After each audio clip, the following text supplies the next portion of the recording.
France Inter. It's Morning Edition from NPR News.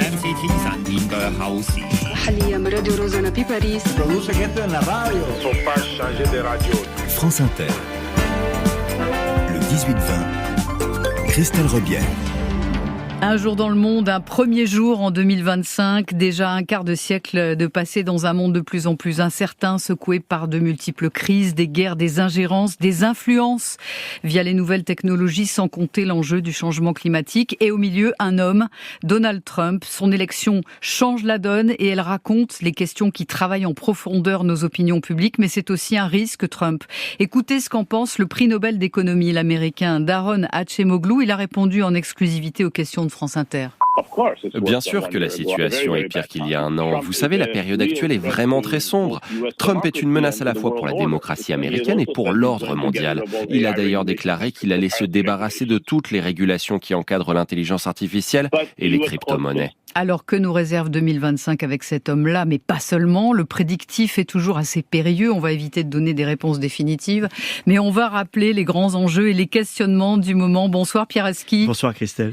Les auditeurs de la matinale de France Inter vous connaissent bien. La géopolitique à 8h20, c'est vous. Merci d'avoir en quelque sorte, Pierre, changé de fuseau horaire pour venir ce soir. Alors pour résumer grossièrement, 2025, c'est le monde selon Trump. Oui, parce qu'il va être le personnage dominant dans 3 semaines, et il l'est déjà. Il faut savoir que c'est totalement inhabituel ce qui se passe, c'est-à-dire que Trump a déjà pris la place de Joe Biden, il intervient directement dans un certain nombre de dossiers, à commencer par l'Ukraine, alors qu'il n'est pas en fonction, ce qui est totalement inhabituel dans le décorum américain, où on respecte quand même ce formalisme. Et donc, sa personnalité, son style, son entourage, on en a beaucoup parlé. De son cabinet. Son cabinet et la assez présence... hétéroclite, on va dire. Et quand même le personnage d'Elon Musk qui est central dans cette affaire. Tout ça augure d'un début, en tout cas, en fanfare. C'est-à-dire que Trump va vouloir mettre sa marque, son empreinte, très vite sur la marche du monde, à sa façon. Et c'est ça qui fait trembler un peu dans les chancelleries en ce moment, parce que ça augure de jours difficiles. Alors on va commencer par les États-Unis. En quoi son deuxième mandat s'annonce-t-il différent du premier ? Alors déjà parce qu'il a l'expérience du premier, il sait ce qu'il n'a pas pu faire pendant le premier, parce qu'il y avait, vous savez, on appelait ça à l'époque les adultes dans la pièce, oui. Des généraux, des PDG d'entreprises, etc., qui avaient été placés au poste clé et qui le freiner dans ses ardeurs, et il n'y aura pas ça cette fois-ci, parce qu'il connaît le système, et une fondation, le projet 2025 dont on a beaucoup parlé pendant la campagne, qui est un think tank conservateur, a fait une liste de tous les postes à pourvoir. Depuis des mois, il s'y prépare pour remplacer les gens qui pourraient être des obstacles sur la route de Trump.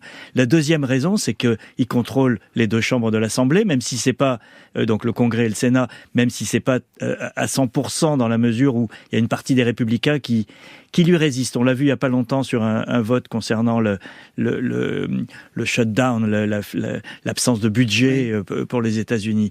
Mais malgré tout, il a la Cour suprême qu'il a déjà façonnée à sa manière lors de son premier mandat. Il a le pouvoir législatif et il a un exécutif fort. Bon, et sa priorité, c'est de frapper fort contre l'immigration.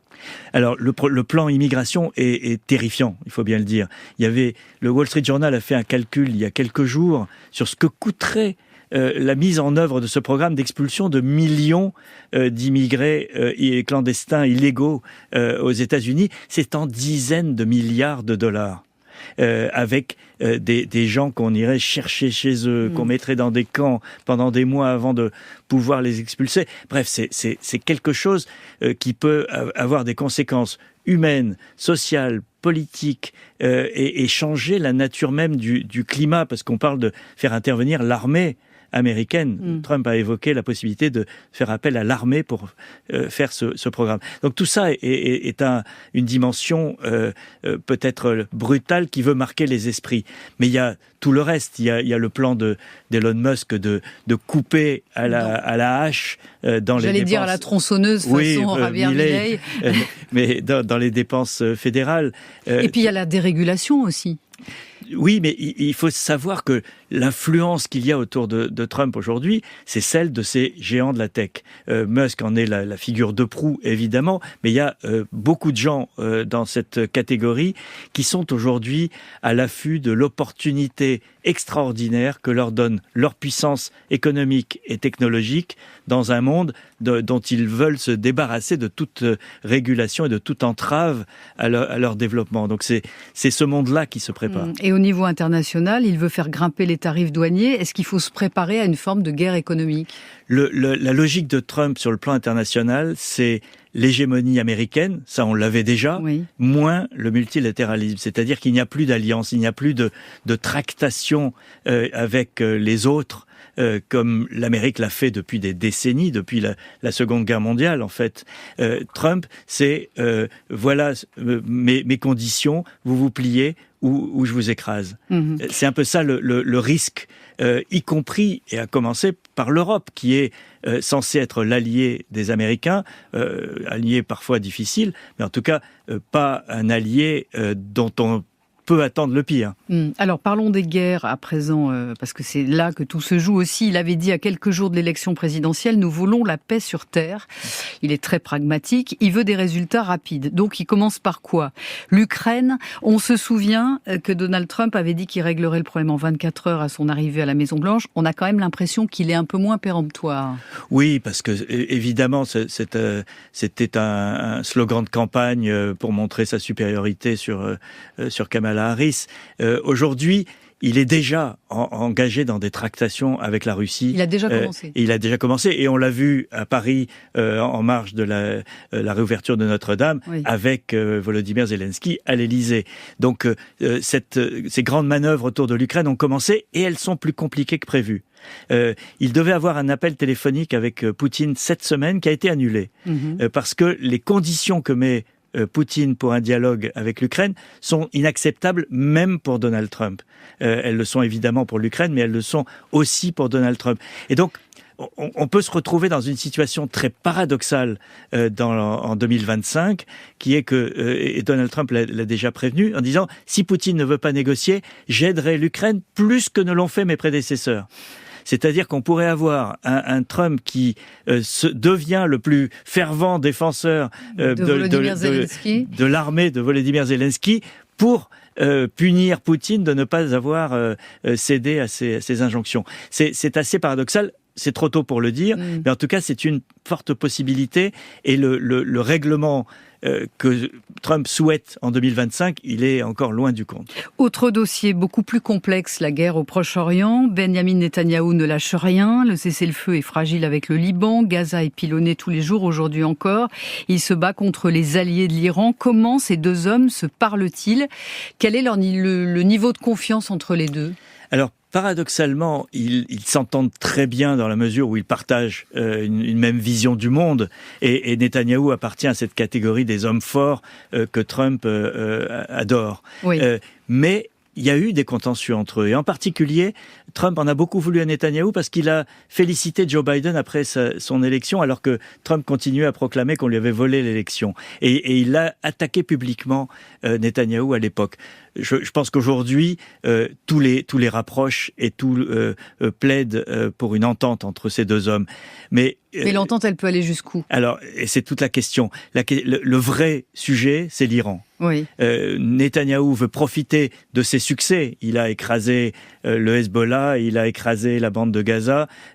Il est aujourd'hui maître du jeu militaire dans cette région. Mais il y a un obstacle sur sa route, c'est la possibilité que l'Iran devienne une puissance nucléaire. Il veut à tout prix frapper l'industrie de la préparation de cette bombe atomique iranienne. L'administration Biden l'en a empêché. Autant Netanyahou peut faire ce qu'il veut à Gaza, autant il doit composer avec les Américains pour un gros morceau comme l'Iran.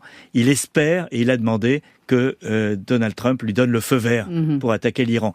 Est-ce que Donald Trump le fera ? C'est pas sûr, parce que Trump déteste le régime des mollahs, c'est évident, mais c'est aussi quelqu'un qui a peur de la guerre. Il n'a pas déclenché de guerre, il s'en est même vanté, ça a été un de ses arguments de campagne, et il préfère imposer son hégémonie sous d'autres formes. Bon, autre point d'inquiétude, Pierre, ce soir, c'est l'Europe.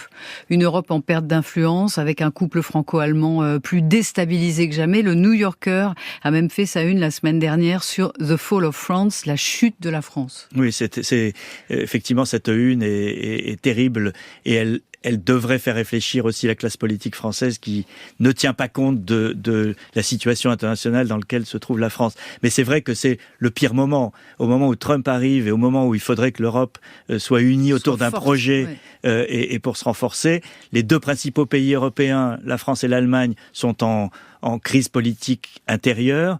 Les divisions européennes sont flagrantes. On a quelqu'un comme Robert Fico, le Premier ministre de Slovaquie, qui est devenu l'allié numéro 1 de Poutine. On a Orban qui l'était déjà. Bref, on a une absence de consensus européen autour des enjeux qui devraient être aujourd'hui ceux de la défense de l'Europe la sécurité. Face à un allié, certes toujours un allié, mais sur lequel on n'est pas sûr de pouvoir compter pendant longtemps. D'ailleurs, Emmanuel Macron a dit hier soir dans ses vœux que l'Europe ne devait plus déléguer à d'autres sa sécurité et sa défense. Oui, mais c'est un discours qu'on entend depuis des années sans que l'Europe a fait des progrès, c'est incontestable depuis le début de la guerre en Ukraine. Elle a une action un peu plus forte sur les questions de défense, mais on est très loin du compte. Et aujourd'hui, face à un Trump qui va procéder par diktat avec les Européens, on est très, très largement démunis et on n'est pas à la hauteur, en tout cas, de ce qu'il faudrait. Donc l'Europe affaiblie en termes de sécurité, qui menace de décrocher économiquement et qui a déjà décroché dans le domaine de la tech. Écoutez ce qu'en pense Alex Karp, le directeur général de Palantir. C'est l'une des plus grosses entreprises américaines de services et de gestion de données. L'Amérique est aux prémices d'une révolution dont nous sommes moteurs. La révolution de l'intelligence artificielle. Ça devrait même s'appeler la révolution américaine de l'intelligence artificielle. Toutes les entreprises qui pèsent sont dans ce pays. Les capitaux de ces entreprises sont dans ce pays. Il n'y a actuellement aucun autre endroit où faire de la tech à cette échelle, à part en Amérique. L'Europe a choisi de réguler et de sous-estimer la scène de la tech. Tout le monde veut venir ici. Et la communauté tech est en plein essor. Le constat est terrible, Pierre. C'est terrifiant, et alors c'est très arrogant évidemment d'entendre ces phrases, mais c'est le reflet de la réalité. Toutes les entreprises de la technologie sont effectivement américaines, et elles sont aujourd'hui autour de Donald Trump. Et c'est là qu'il y a une sorte de hold-up sur le capitalisme américain qui est fait par ces nouvelles entreprises. Les Elon Musk, Peter Thiel et quelques autres sont en train de faire main basse sur le pouvoir économique américain, en s'appuyant sur Donald Trump. Et les rapports de force internationaux en découlent.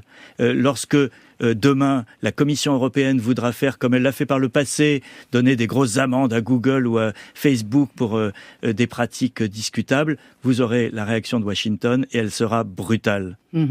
Pierre, pour finir, quelles sont les raisons d'espérer en 2025 ? J'aimerais bien que vous nous en donniez quelques-unes. Parce que là, on voit que tout est déstabilisé quand même. On peut toujours espérer un sursaut européen. Aujourd'hui, c'est le 1er janvier, c'est une nouvelle présidence tournante de l'Europe. C'est Donald Tusk, la Pologne, le Premier ministre polonais qui prend la présidence. La Pologne est aujourd'hui un pays qui est en capacité d'être un moteur. C'est assez paradoxal parce qu'on a l'impression encore de ces pays de l'Est qui sont en retard, etc. La Pologne, pas du tout. Elle a une croissance réelle depuis des années. Elle investit 4,5% de son PIB dans la défense. La France, c'est 2%. Et elle a un gouvernement qui est beaucoup plus conscient des enjeux par la proximité géographique de la zone de conflit ukrainienne. Et donc, est-ce que Donald Tusk est capable d'entraîner l'Europe dans ce sursaut ? Ça sera peut-être une des choses à suivre, une des choses positives à suivre. Merci infiniment Pierre Asquier. On vous retrouve demain matin comme d'habitude à votre horaire. Merci. 8h20, merci. La suite, c'est le reportage d'un jour dans le monde. Direction Birdsville en Australie. L'histoire d'un flic en plein désert. On se croirait dans un western. Et pour aller ensemble jusqu'à 19h, Kevin Dufresne sous les radars. Au Venezuela, une pianiste contre le président Maduro. Le Monde à 18h50. Bonsoir Nathanaël Charbonnier. Bonsoir. Il n'y aura plus aucun militaire français en Côte d'Ivoire ni dans tout l'ouest de l'Afrique en 2025. Et comme c'est mercredi, c'est le cinéma en VO avec vous, Corinne Pélissier. Bonsoir. Bonsoir. Un film à l'énergie très rock, Bird, sur l'Angleterre délaissée pour compte par la très brillante cinéaste Andrea Arnold. À tout de suite. Et j'ai un petit cadeau pour vous et pour tous ceux qui nous écoutent. Un single tout frais, tout chaud, sorti pour la soirée du Nouvel An. Andrea Laszlo De Simone est celui qui nous avait envoûté avec la BO du Règne animal. Voici en exclusivité sur France Inter, Un momento migliore, un moment meilleur. C'est ce que je vous souhaite pour 2025.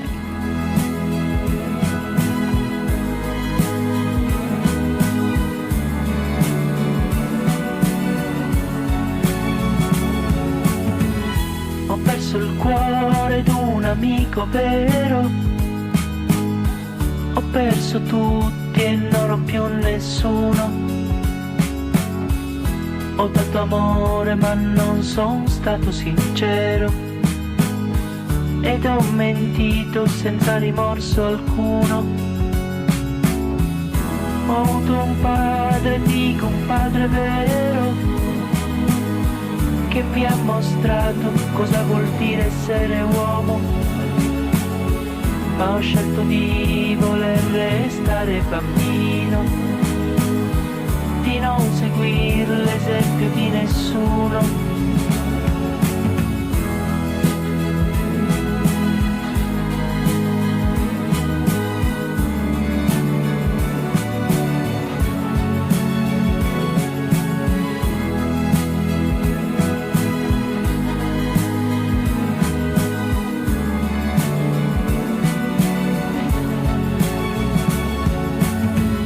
Ho perso il cuore ed il mio amore vero, l'ho perso ed ora non so più chi sono. Ho dato amore ma non sono stato maturo e senza amore dovrò vivere. Le ho regalato tutto ciò che avevo, ma quel che avevo poi non era molto, e ho preso tutto derubando il destino, ma il destino non è preda facile. Forse ho mentito sempre, o forse sono troppo sincero, e da una fragile mente, o sono solo immaturo, o più probabilmente non voglio pensare al futuro, perché sono quasi sicuro che sbaglierò per sempre. Nessuno, nessuno, nessuno, nessuno ha mai avuto un momento migliore.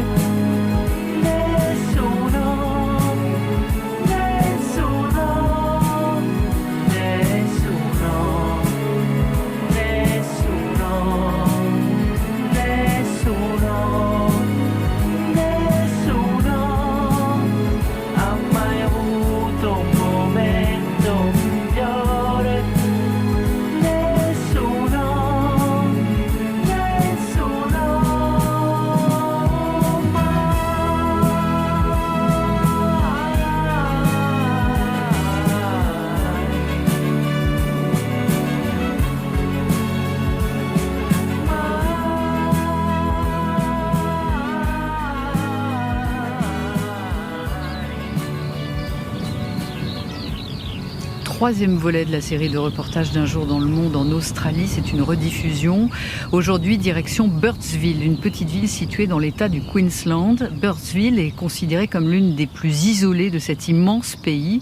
Elle est à plus de 1600 km de Brisbane, au milieu du centre aride de l'île-continent. Seule une centaine d'habitants vivent dans ce lieu d'apparence si inhospitalier. Parmi eux, un policier, tout seul pour assurer la sécurité de Birdsville et au-delà, sur un territoire désertique plus vaste que le Royaume-Uni. Le policier le plus solitaire au monde, il s'appelle Stéphane Purcell et le reste c'est Grégory Pless et Léo Roussel qui racontent. Comme tous les matins, Stéphane Purcell fait le tour de la ville en voiture. Et comme il n'y a pas de standardiste au commissariat, c'est lui qui prend directement les appels pendant sa patrouille. Police de Birdsville, Stéphane à l'appareil. Bonjour Stéphane, je m'appelle Peter. J'ai essayé de vous appeler plus tôt. Je voulais savoir si le désert de Simpson était accessible depuis Birdsville. Non, je crois que c'est fermé pour l'instant par mesure de sécurité. Il a plu il y a 2 jours. Ok Stéphane, merci beaucoup de m'avoir répondu. Cet environnement unique, inhospitalier et surtout gigantesque, c'est le territoire sur lequel Stéphane doit assurer seul la sécurité.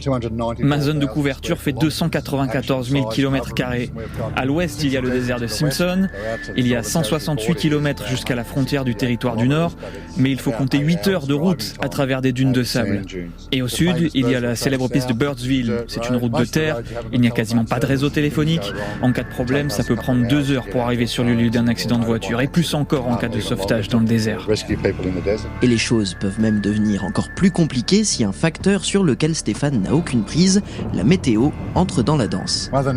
C'est Mère Nature qui décide de tout. On doit juste s'y adapter. Mais heureusement, dans cette merveilleuse petite ville, tout le monde y met du sien et aide comme il peut. Birdsville, on en fait très vite le tour. Dans cette bourgade d'une centaine d'habitants, on trouve un aérodrome en plein centre-ville, un hôtel qui fait aussi office de pub, une boulangerie célèbre dans tout le pays pour ses tourtes au chameau et une roadhouse, un établissement typique de l'outback australien qui est en fait une station-service doublée d'un magasin d'alimentation. La propriétaire, Jenna, contrairement à Stéphane, a toujours vécu à Birdsville et elle estime qu'il a parfaitement su s'adapter. Ce n'est pas évident d'être policier dans une petite communauté. Il faut avoir une personnalité qui vous permet d'être à la fois un ami, mais aussi celui qui fait respecter la loi. C'est un équilibre délicat, mais il s'en est remarquablement bien sorti et ça fait presque 10 ans qu'il vit ici maintenant. Donc on pourrait quasiment le considérer comme un local. Précisément, cela fait 8 ans que Stéphane est le policier de Birdsville. Un poste que cet officier qui a longtemps travaillé dans des grandes villes du littoral convoitait depuis des années. Mon père était policier dans une zone rurale de Tasmanie. Ça m'a toujours tenté. Et j'adore. Ça a été une expérience formidable. Et je pense que quiconque pratique cette forme de police, non seulement devient un meilleur policier, mais aussi une meilleure personne. Stéphane, en tout cas, est très apprécié de la communauté locale. Ainsi, Pita, la patronne du café de la ville, et son mari ne tarissent pas d'éloges à son sujet. Il est très important, on ne s'en sortirait pas sans lui. On ne pourrait pas faire tourner la ville sans lui. C'est une légende vivante. Il part secourir des gens perdus dans le désert, il maintient l'ordre dans cette ville et il fait tout son possible pour que tout roule. On adore Stéphane. Et en plus, il a toujours le sourire aux lèvres. Stéphane travaille également très étroitement avec le dispensaire de la ville.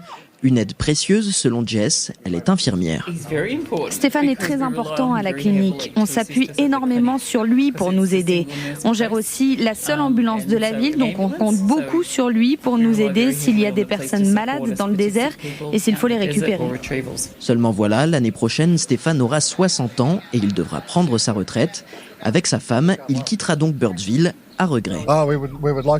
On aimerait rester, mais on a un petit-fils qui est atteint d'une maladie, donc on va aller s'occuper de lui. Mais je pense qu'on continuera à voyager dans des endroits comme ici et qu'on reviendra. D'ici là, la police devra lui trouver un remplaçant. Malgré l'isolement du poste, la tâche ne s'annonce pourtant pas très difficile. Plusieurs candidats se sont d'ailleurs déjà manifestés pour reprendre le titre d'officier de police le plus seul au monde.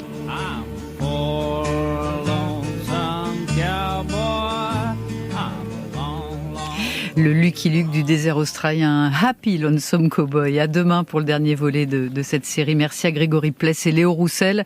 L'actualité passée sous les radars mais qui n'a pas échappé à Kevin Dufraîche.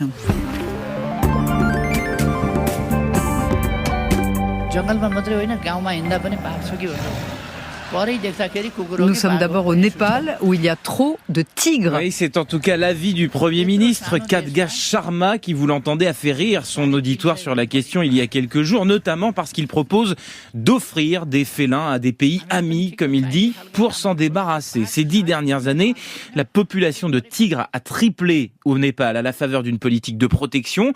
On en compte aujourd'hui un peu plus de 350, mais c'est trop, dit le Premier ministre.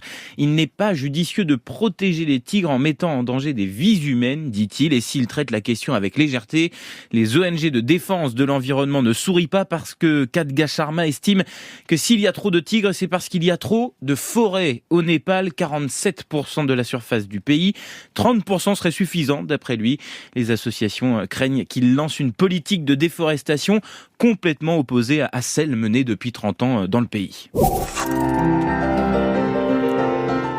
Nous voici au Venezuela avec une prise de position. Oui, celle de Gabriela Montero. C'est l'une des pianistes les plus connues du monde. Elle est vénézuélienne et dans une interview accordée au Guardian, elle appelle aujourd'hui au boycott de l'orchestre symphonique Simon Bolivar, orchestre national du Venezuela qui doit faire une grande tournée en 2025 pour fêter les 50 ans de ce que l'on appelle là-bas El Sistema. C'est un programme public unique au monde qui donne accès à la musique aux enfants de tout le pays. Sauf que c'est une organisation politique dirigée depuis le bureau du président, selon Gabriela Montero, le président Nicolás Maduro, qui a nommé 2 membres de sa famille au conseil d'administration. Par exemple, il y a quelques années, la pianiste parle de propagande et demande aux salles de déprogrammer la formation qui doit se produire, entre autres, à la Philharmonie de Paris dans quelques semaines. Une manière de dénoncer la réélection contestée du président Nicolás Maduro en juillet 2024, accusé d'avoir manipulé le scrutin et de museler l'opposition. Enfin, nous sommes au Royaume-Uni, dans les tribunes des stades de foot. Oui, on en parlait dans le journal de 18h, c'est une vraie religion. On joue même au foot le 1er janvier. Brentford Arsenal en ce moment même pour soutenir son équipe préférée en tribune. Les supporters chantent, ils ont des écharpes et des maillots, bien sûr, floqués au nom des plus grandes stars. Sauf que de plus en plus d'Anglais portent des contrefaçons, des faux maillots, parce que les maillots officiels sont trop chers. Oui. Selon le média et site de Paris Footy Accumulators, les recherches sur Internet de faux maillots en Angleterre ont bondi de 78% juste avant Noël. C'est 78% de plus par rapport à 2023. Ça concerne surtout les tenues pour enfants. Par exemple, un maillot taille enfant de Liverpool, le leader du championnat anglais, c'est 60 livres sur la boutique du club. Ça fait plus de 70 €. Le maillot enfant de Manchester United a été le plus recherché devant ceux d'Arsenal et Newcastle. Merci Kevin. On reste chez les anglo-saxons, mais on traverse l'Atlantique pour retrouver l'américaine Candy Staton, un mélange de soul et de country qui fleure bon les années 60. I'm just a prisoner sur Inter. I'd rather be lonely than to lose you. I'd rather be blue than to be all alone. 'Cause if you leave me, my heart would grieve me, and my poor heart, no, just couldn't stand the pain. Though your love has got me in captivity, yeah, yet if you should leave me, I know I would die. Yeah, in other words, listen, I just couldn't take it, baby. I couldn't stand for you to say goodbye. Now I'm just a prisoner for your good loving. I'm just a slave, yes, bound in shame. No, I don't wanna ever be free. So please don't ever leave me, for my poor heart. No, it just couldn't stand the pain.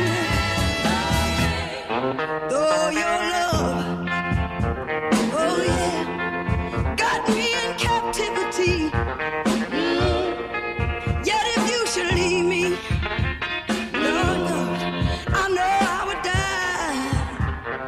Yeah. In other words, I just couldn't take it, baby. I couldn't stand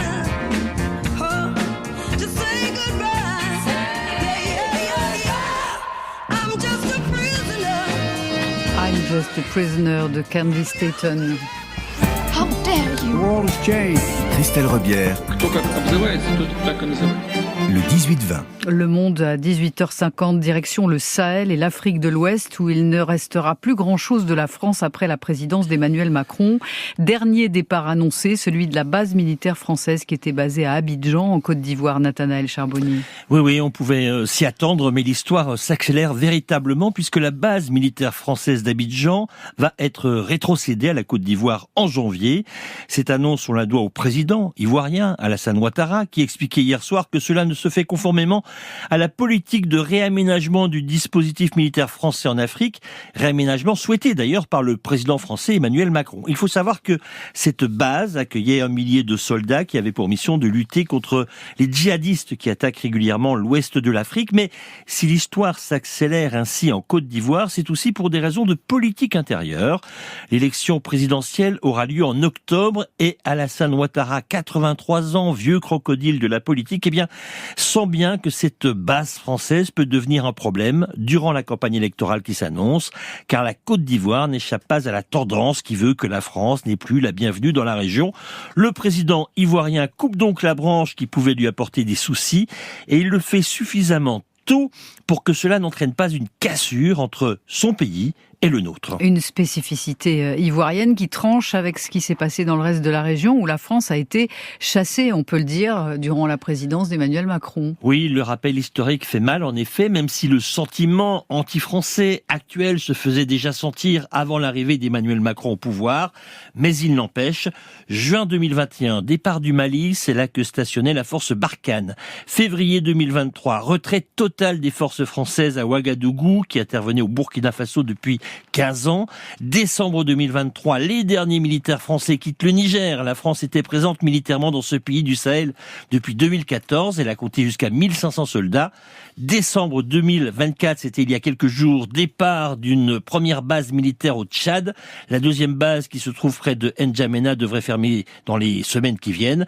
Mais ce n'est pas terminé. Cette année, la France va aussi quitter le Sénégal. Cela a été confirmé hier soir par le nouveau président sénégalais. Et il n'aura fallu donc que 5 ans pour que la France quitte l'Afrique de l'Ouest, actant véritablement la fin de ce qu'on appelait la France-Afrique. Et quel retournement! Il faut se souvenir de François Hollande en 2013 au Mali, qui parlait du jour du plus important de sa vie, 3 semaines après le déclenchement de la fameuse opération Serval destinée à bloquer l'avancée des djihadistes vers Bamako. Tout cela semble être un lointain souvenir, avec une responsabilité pour Emmanuel Macron, qui en voulant changer d'approche a aussi cassé la machine. Or, l'Afrique, c'est comme partout dans le monde, pour obtenir une complicité, il faut respecter certains codes. Dans le cas présent, il y a eu des malentendus, des erreurs, notamment sur la forme, comme lorsqu'Emmanuel Macron a convoqué les chefs d'État africains à Pau, ou lorsqu'il est intervenu avec légèreté à l'université de Ouagadougou, en présence du président burkinabé. Cela a cassé le lien et ramené notre pays à un simple rôle d'homme d'affaires. Or, dans le domaine des affaires, les Chinois, les Turcs, les Russes ne sont pas forcément plus mauvais que nous. Alors oui, la France a été chassée d'Afrique pour plein d'autres raisons également, mais le style choisi par l'actuel président est l'un des facteurs qui a contribué à ces départs en chaîne. Merci Nathanaël. Le mercredi, c'est le cinéma en VO. Moteur. France Inter. Un jour dans le monde. Hey, baby, let's go home. What? Let's go. Dad, why are you in such a good mood? Because Frogtower's gonna pay for everything. Et vous nous emmenez cette semaine, Corinne Pellissier, en Grande-Bretagne, dans le Kent, région d'origine de la cinéaste Andrea Arnold, très remarquée à Cannes avec son film Bird, à l'énergie très rock, qui sort au cinéma aujourd'hui et qui réussit le tour de force de nous séduire avec du lait. C'est une critique sociale de l'Angleterre d'aujourd'hui, assez acerbe, assez crue et pourtant remplie de poésie et portée par des acteurs que vous avez trouvés désarmants, Corinne. Voilà, petit round pour commencer de présentation. Oui. Bienvenue dans l'Angleterre de Bailey, adolescente métisse de 12 ans, élevée dans un squat par un père, Barry Cogan, qu'il a eu quasiment au même âge, s'apprête après 3 mois de relation à épouser dans la plus grande précarité sa nouvelle copine et nourrit surtout le projet un peu fou de faire fortune grâce à la bave d'un crapaud magique sur lequel il souffle de la fumée tout en leur diffusant très fort dans les oreilles de la musique. Alors autant vous dire qu'avec Coldplay, son choix de départ, ça marche moyen.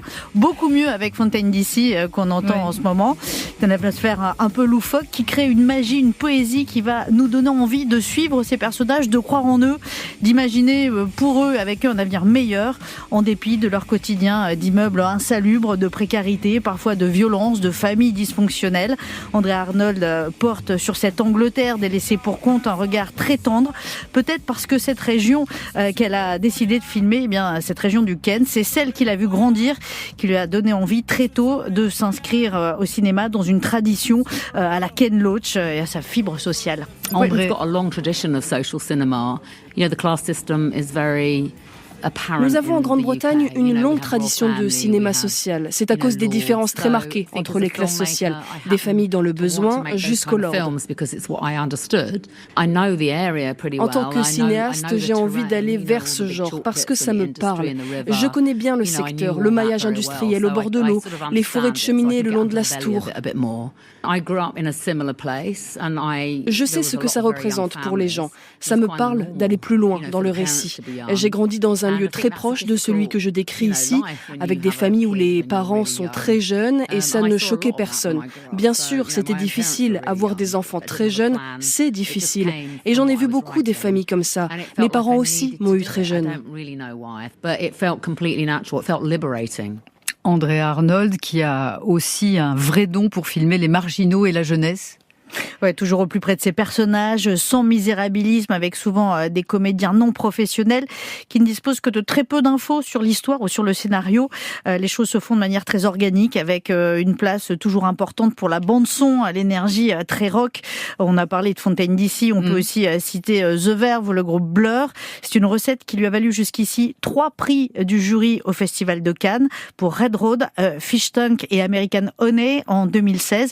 Elle avait à l'époque carrément loué un van pour embarquer une bande de jeunes dans un road trip à travers les États-Unis pour filmer au plus près la vérité de ces marginaux. Dans le cas de Bird, elle n'a pas choisi d'aller passer du temps dans un squat, mais s'est inspirée de ce qu'ont vécu les plus démunis pendant le Covid.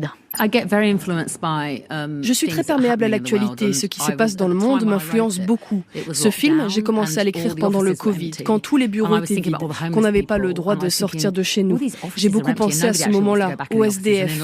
Puisqu'on ne va pas au bureau et qu'à Londres, il y en a des tonnes, pourquoi ne pourrait-on pas leur permettre de s'installer dans ces grands bâtiments vides et de les transformer en squats? Du coup, j'ai intégré l'idée au scénario. Bon, ça ne s'est pas fait. On n'a jamais trouvé le bon bâtiment pour installer le tournage. On s'est rabattu sur un autre lieu, mais mon intention était claire. Je voulais montrer que la vie, parfois, oui, elle est difficile, qu'on peut être criblé de dettes, mais qu'avec un peu d'imagination, prenez par exemple les graffitis du film, moi je les trouve sublimes, je les adore. Si on veut bien changer de perspective, la beauté en fait est partout. En tout cas, moi je la vois partout, dans les moments sombres et précaires, comme chez les gens, parfois animés de mauvaises intentions, mais qui peuvent aussi se montrer très beaux, très purs. Je n'essaie pas du tout d'emballer une histoire, mais de montrer plutôt avec honnêteté ce que je vois. Et ce monde, on le voit à travers les yeux donc de Bailey, la caméra de son téléphone portable, et aussi à travers l'amitié un peu étrange qu'elle a nouée avec un homme-oiseau, Bird, qui donne son nom au film et apporte une jolie touche fantastique qui fonctionne très bien. Bird d'Andrea Arnold, c'est donc au cinéma ce mercredi et c'est un film France Inter. Merci Corinne Pellissier, vous revenez mercredi prochain pour le cinéma en VO.